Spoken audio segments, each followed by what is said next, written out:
Hi friends, welcome back to my channel. It's Michelle here from happyhealthyher.com. And in this week's compassionate chat, I'm addressing the question, so what if they're a narcissist? And I answer that with the 6 biggest challenges of being in a narcissistic relationship.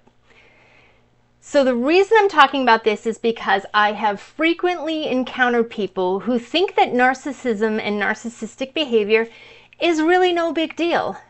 Their assumption is that we should just accept that most people are narcissistic and manipulative and move on.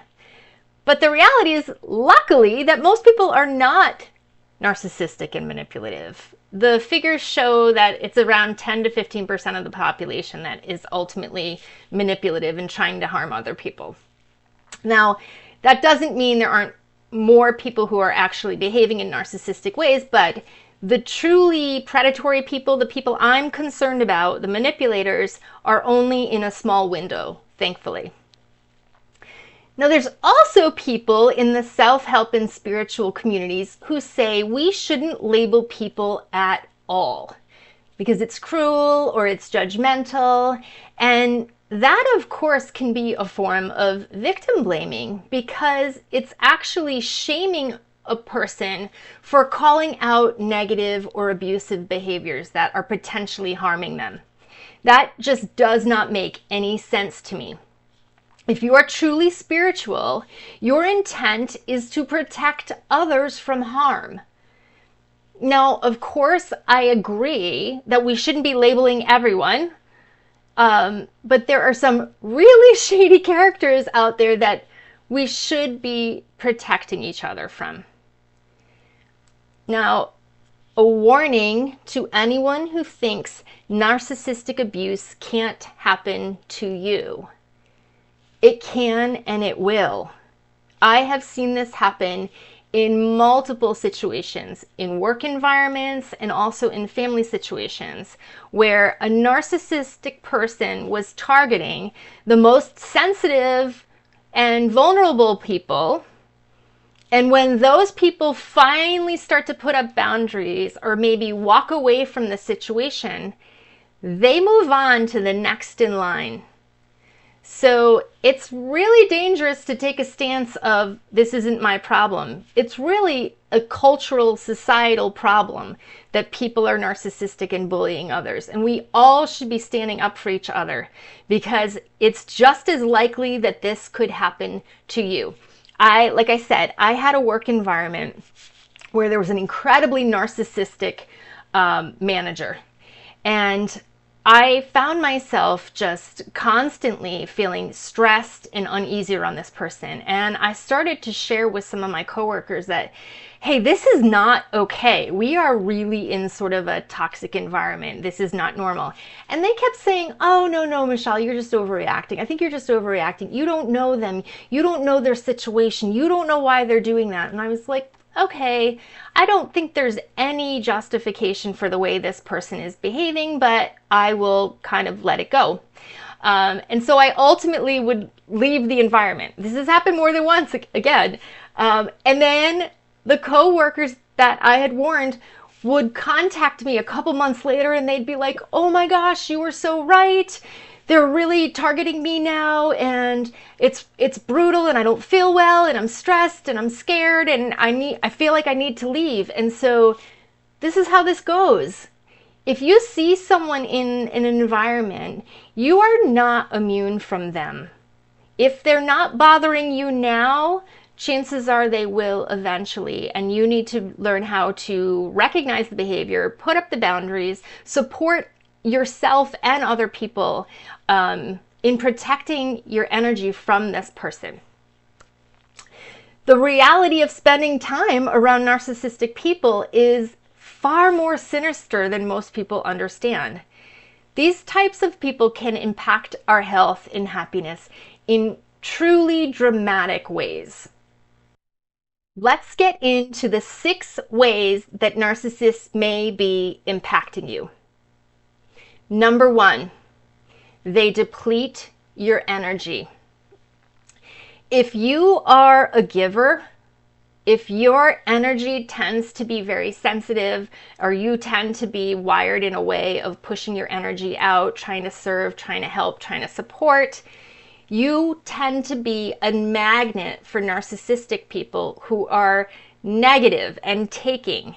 I did another video on the traits that make us narcissist magnets. I'm going to link to that below. But the primary overarching trait is that you are positively displaying your energy. You're sort of shining your light out, and that ultimate energy vampire is going to come and take that from you. This will leave you drained. And when you're drained, really, you have no energy for anything. So it's literally your life force is kind of leaving you when you're around a person like this. I cannot stress this enough, because your energy force is everything. It's your whole well-being. Which brings me to the second point. A narcissistic person can cause us to have depression and anxiety. So you probably have noticed we are in a bit of a mental health crisis. Suicide rates are at an all-time high. People are stressed and depressed. And it's not a coincidence that narcissism in our culture, in our political environment, even in our media, has ramped up in the last 8 years. This is probably a very direct correlation to also these rates of depression and anxiety. The fact that we've been through a pandemic is certainly not something to overestimate. We're all been in a pressure cooker of emotions, and that will undeniably affect you. There are a lot of reasons why we can have depression or anxiety. Many times it's hormonally driven. Sometimes it's biologically driven if you're going through menopause or if you have a thyroid condition. These things can directly biologically link to depression and anxiety. So of course, if you have depression or anxiety, please seek help. Please see a medical provider to make sure that you can rule out any of those biological things. But if it isn't one of those things, look around. Pay attention to who's in your world. Our environment and the stress that we are under is absolutely foundational to our health, as is the level of support and validation you have in your life. If you don't have a supportive, nurturing team, even just a couple friends or a loving partner, then it is far more likely for you to fall into depression or anxiety. So please do not overlook this. If you have those conditions, please pay attention to who is around you, because they can very likely be leading you into these states. I know it personally. I had years of cycling between depression and anxiety when I lived with a narcissistic partner. And it was like a light went off when I moved out. All of a sudden, everything was brighter. My world was immediately better. I mean, I cannot overestimate this. It was a really big driving force. Number 3, very similar, they can cause long-term health conditions. So if you have an autoimmune condition, if you have chronic high blood pressure, even if you have had cancer, and especially if you have digestive issues, it's really important, again, to look around you. Look at your world. Those are all stress conditions. People don't talk about autoimmune conditions in this way very often, but in my master's degree, which I completed over 12 years ago at this point, there were multiple professionals, PhDs, who were sharing their groundbreaking information on autoimmune disease. And there was a very clear link between the stress a person was under and autoimmune conditions. And there's also been a link between women having a greater incidence of autoimmune conditions. And some of that is believed to be how we as women have been programmed in our society to be the good girls, to be the helpers, to put up with so much abuse and burden without saying anything and always keeping a smile on your face. That takes a toll on your body. And if you think about what autoimmune disease is, it's actually your own body turning on itself. If you are in a narcissistic relationship, the narcissist typically turns you against your own mind.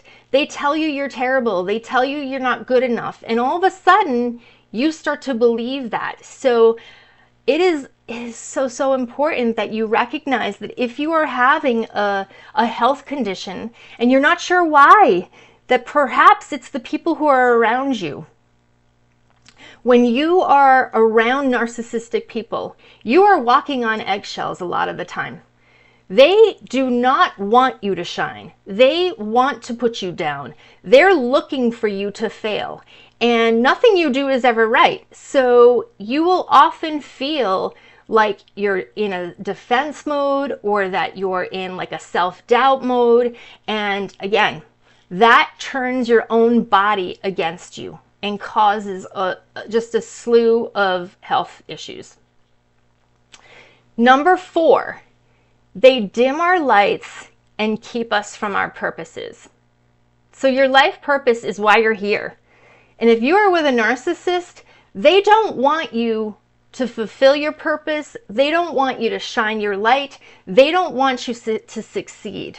It's a very, very strange dynamic, especially if you live with this person, because they're doing subtle things to put you down and keep you from progressing all the time. And it will be really hard to see it because it's hard to believe anyone would ever do that. It's hard to believe anyone would be that cruel. But narcissistic people are, in fact, that cruel.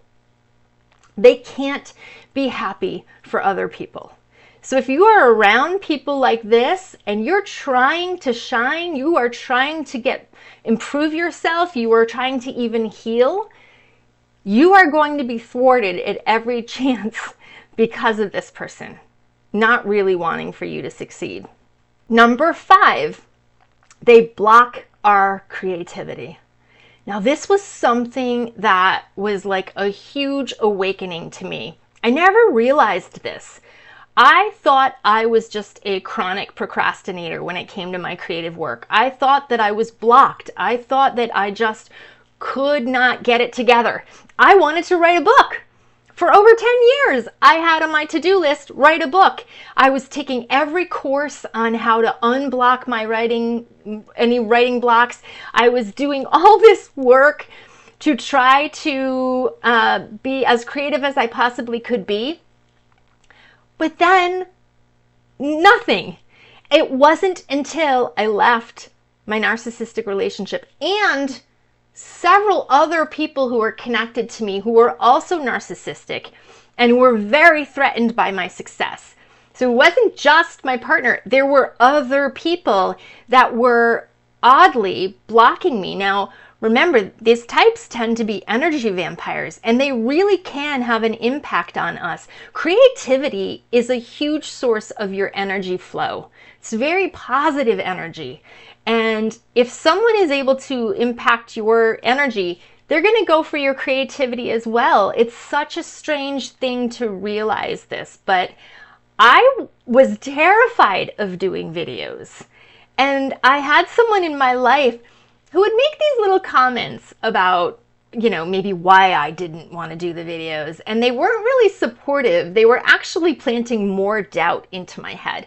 And then that person, we had a falling out, they're out of my life. And all of a sudden I'm feeling like I was shot out of a cannon. And I wanted to do videos and I wanted to write more and I wanted to put myself out there. And it was just such a shocking revelation that even people who are not even that close to us, frenemies even, can block our creativity if we're not aware of it. So you really want to keep your channels and the people around you as supportive and loving as possible so that you can actually shine your light in the best way possible. Now, number 6, and the last piece that we're going to talk about, is that they hinder our ability to trust. This is brutal. We lose our ability to trust others, and worse, we lose our ability to trust ourselves and our own intuition. So if you've been around a narcissist, it becomes even more essential that you learn who are the honest people and the trustworthy people in your life, that you get really clear on that. And also that you get really clear on what your intuition is telling you. So we all have different ways that our intuition speaks to us. I've talked about mine a couple times before. I get like a pain in my solar plexus. I literally feel like I'm punched in the stomach when something is off.